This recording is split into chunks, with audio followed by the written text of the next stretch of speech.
Auzubillahi minasyaitonir rajim. Bismillahirrahmanirrahim. Assalamualaikum warahmatullahi wabarakatuh. Syukur alhamdulillah, kita masih diberikan kesempatan untuk berjumpa di channel kesayangan kita yakni TIAMYM28. Sholawat dan salam kita curahkan kepada junjungan kita Nabi besar Muhammad Shallallahu Alaihi Wasallam, beserta keluarga, sahabat, dan umatnya hingga akhir zaman. Tidak lupa juga kami selalu mendoakan agar kita semua selalu dilimpahkan nikmat iman, Islam, kesehatan dan rezeki oleh Allah Subhanahu wa Ta'ala. Amin ya Rabbal Alamin. Sahabat TIAMYM28 yang dimuliakan Allah, pada kesempatan kali ini kami ingin menyampaikan pembahasan yang bertemakan Ummu Aiman Al-Habasyiyah, seorang mujahidah dan ibunda kedua Rasulullah, yang telah kami himpun dari beberapa sumber. Jika manusia mencintai seseorang, maka dia siap untuk membuka hatinya bagi orang tersebut.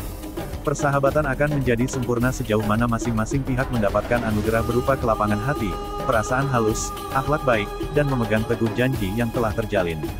Demikianlah gambaran mengenai seorang sahabat wanita yang memiliki perasaan halus dan kelembutan yang tulus. Wanita ini telah meraih puncak keimanan tertinggi dan mendapatkan keuntungan berupa penghormatan dari orang tercinta, yaitu Rasulullah Shallallahu Alaihi Wasallam. Wanita ini memiliki kedudukan dan kemasyhuran seluas dunia. Dia menempati posisi mulia dan luhur karena anugerah Allah kepadanya. Dia adalah Ummu Aiman Al-Habasyiyah, budak Rasulullah Shallallahu Alaihi Wasallam dan juga pengasuh beliau. Wanita ini bernama lengkap Barkah binti Salabah bin Amru. Nabi Muhammad mewarisi bersama ayahnya 5 unta jantan dan kambing. Ummu Aiman dimerdekakan ketika Rasulullah menikah dengan Khadijah binti Khuwailid. Ummu Aiman dinikahi Ubaid bin Zaid al-Khazraji, lalu melahirkan Aiman bin Ubaid. Selanjutnya dia dinikahi oleh Zaid bin Haritsah pada malam-malam ketika Rasulullah diutus menjadi Rasul. Dari pernikahannya dengan Zaid bin Haritsah, dia dikaruniai Usamah bin Zaid, orang yang dicintai Nabi, sebagaimana beliau mencintai Hasan dan Husain. 1. Ummu Aiman menjadi pengasuh dan ibunda kedua Rasulullah. Sahabat TIAMYM28 yang dimuliakan Allah, Ummu Aiman dekat dengan Rasulullah sejak beliau kecil, tepatnya setelah ibunda Rasulullah, Aminah binti Wahab, meninggal dunia. Aminah meninggal di Abwa, sebuah desa antara Makkah dan Madinah, setelah pulang berziarah dari rumah para bibinya, Bani An-Najjar, di Madinah Al-Munawwarah. Ummu Aiman turut mendampinginya dalam ziarah tersebut. Pada masa yang sangat sulit dan menyakitkan itu, Ummu Aiman memperlihatkan kelembutan dan baktinya kepada Nabi Shallallahu Alaihi Wasallam yang saat itu masih berumur 6 tahun. Ummu Aiman pulang ke Makkah bersama beliau yang yatim piatu dan dirundung duka mendalam karena berpisah dengan ibunya untuk selamanya. Ummu Aiman pun mengasuh Nabi dengan penuh perhatian. Abdul Muthalib, kakek Rasulullah, pun mewanti-wanti Ummu Aiman agar dia senantiasa memperhatikan Rasulullah, tidak boleh melalaikannya sekejap mata pun. Dengan demikian, Rasulullah tumbuh dan berkembang dalam kasih sayang Ummu Aiman yang menjaga, menghormati, dan berbakti kepada beliau. Begitu dekat dan sayangnya Ummu Aiman kepada Rasulullah, tak heran jika beliau menyebutnya dengan sebutan ibunda. Tak jarang Rasul memanggil Ummu Aiman, "Wahai ibuku." Bahkan beliau memposisikannya sebagai anggota keluarganya. Jika melihat Ummu Aiman, Rasulullah bersabda, "Ini adalah sisa anggota keluargaku." Dalam kesempatan lain, beliau bersabda, "Ummu Aiman adalah ibuku setelah ibuku." Ketika Rasulullah dibebani misi risalah Islam, Ummu Aiman adalah salah seorang rombongan awal orang-orang yang membenarkan dakwah beliau. Ibnu Katsir mencatat, yang jelas, seluruh anggota keluarga Rasulullah beriman kepada beliau sebelum siapapun. Mereka adalah Khadijah, Zaid, istri Zaid, Ummu Aiman, dan Ali. Ibnul Atsir mengatakan, dia masuk Islam pada masa permulaan. Sudah sewajarnya Ummu Aiman lebih dahulu masuk Islam daripada para sahabat wanita lainnya. Ini mengingat, dia banyak mengetahui hal-hal yang berkaitan dengan kenabian sejak sebelum Rasulullah dilantik menjadi Rasul.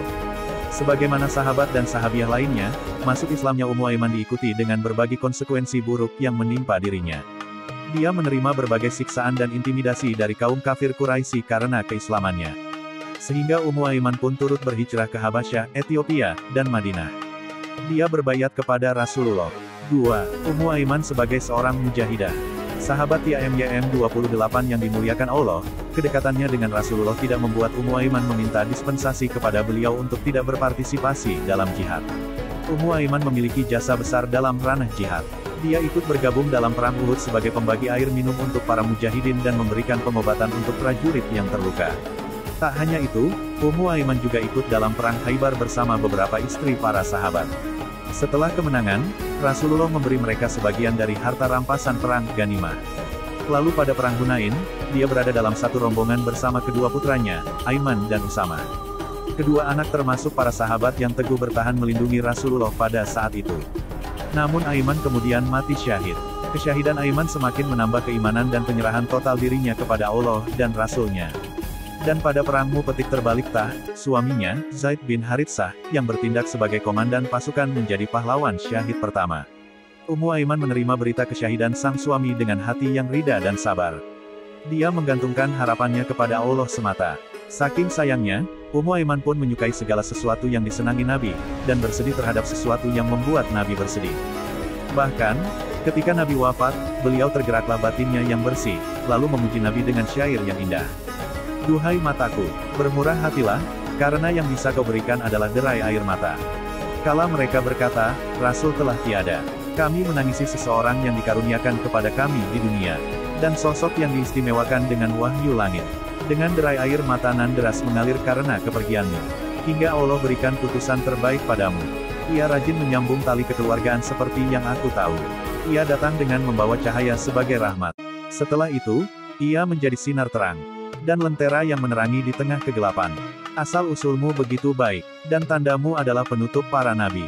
Tak hanya dikenal karena ketulusannya berbakti kepada Rasulullah, Ummu Aiman juga memiliki keluasan ilmu, keutamaan, dan kecerdasan. Hal ini ditunjukkan oleh riwayat Muslim dari Anas. Dia berkata bahwa setelah wafat Rasulullah, Abu Bakar berkata kepada Umar, ayo kita berangkat menuju Ummu Aiman untuk mengunjunginya sebagaimana Rasulullah Shallallahu Alaihi Wasallam selalu mengunjunginya. Ketika tiba di rumahnya, keduanya mendapati Ummu Aiman sedang menangis. Abu Bakar bertanya, kenapa engkau menangis? Segala apa yang dikehendaki Allah adalah yang terbaik bagi Rasulullah Shallallahu Alaihi Wasallam. Dia menjawab, aku menangis bukan karena aku tidak tahu bahwa segala apa yang dikehendaki Allah adalah yang terbaik bagi Rasulullah Shallallahu Alaihi Wasallam, akan tetapi aku menangis karena terputusnya wahyu dari langit. Jawabannya ini menggoncangkan Abu Bakar dan Umar, dan membuat keduanya menangis bersamanya. Ummu Aiman pun berkontribusi dalam periwayatan hadits. Dia meriwayatkan 5 buah hadits dari Rasulullah. Di antara sahabat yang meriwayatkan hadits darinya adalah Anas bin Malik, Hanasi bin Abdullah Ash-Sanani, dan Abu Yazid Al-Madani. Ummu Aiman wafat tak lama setelah Rasulullah wafat. Imam Az-Zahabi dan Ibnu Hajar Al-Asqalani mengatakan, dia meninggal dunia 5 bulan setelah Nabi Shallallahu Alaihi Wasallam wafat. Semoga Allah ridha kepada Ummu Aiman dengan memberikan surga kepadanya. Demikianlah kisah yang dapat menginspirasi untuk kita semua, khususnya para ibu atau orang tua dalam mengasuh buah hatinya. Wallahu alam.